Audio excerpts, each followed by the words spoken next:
இனிமே கண்ணை மூடிட்டு கடலை எண்ணெய் வாங்கலாம். ஏன்னா மந்த்ரா கடலை எண்ணெய் இதயத்தின் தயாரிப்பு. வறுக்க பொரிக்க ஏன் எல்லா சமையலுக்கும் மந்த்ரா தான். மந்த்ரா கடலை எண்ணெய், அபார ருசி, ஆரோக்கியமான உடல் நலம். ரொம்ப டயர்டா இருக்கு. இயற்கையான டேட்ஸ், பாதாம், பிஸ்தா, கேஷு அண்ட் ஹனி கொண்டு தயாரிக்கப்பட்ட lion date nut bytes.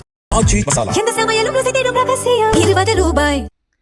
Bharatiya Janata முதல்வர் தனது குடும்பத்தினருக்கு சொந்தமான நிறுவனங்களுக்கு சட்டவிரோதமாக அரசு ஒப்பந்தங்களை வழங்கியதாக புகார் எழுந்த நிலையில் அது தொடர்பாக சிபிஐ விசாரிக்க சுப்ரீம் கோர்ட் உத்தரவிட்டிருப்பது பெரும் பரபரப்பை ஏற்படுத்தியுள்ளது.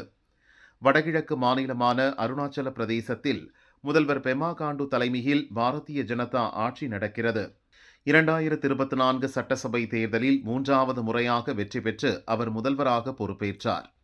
இந்நிலையில் 1270 கோடி ரூபாய் மதிப்பிலான பொதுப்பணித்துறை ஒப்பந்தங்களில் முறையான டெண்டர் நடைமுறைகளை பின்பற்றாமல் முதல்வரின் மனைவி, தாய் மற்றும் உறவினருக்கு சொந்தமான நிறுவனங்களுக்கு ஒப்பந்தம் வழங்கப்பட்டதாக புகார் எழுந்தது.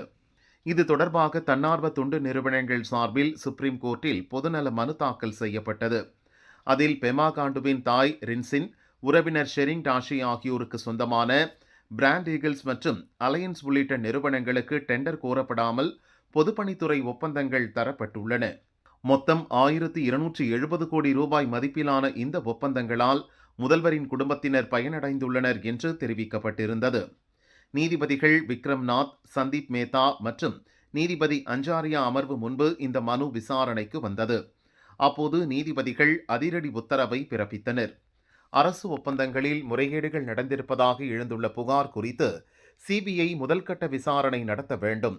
முதல்வர் பெமா காண்டுவின் குடும்பத்தினருக்கு சொந்தமான 4 நிறுவனங்களுக்கு கடந்த 10 ஆண்டுகளாக ஒப்பந்தங்கள் வழங்கப்பட்டதா என்பது குறித்து விசாரணை நடத்த வேண்டும்.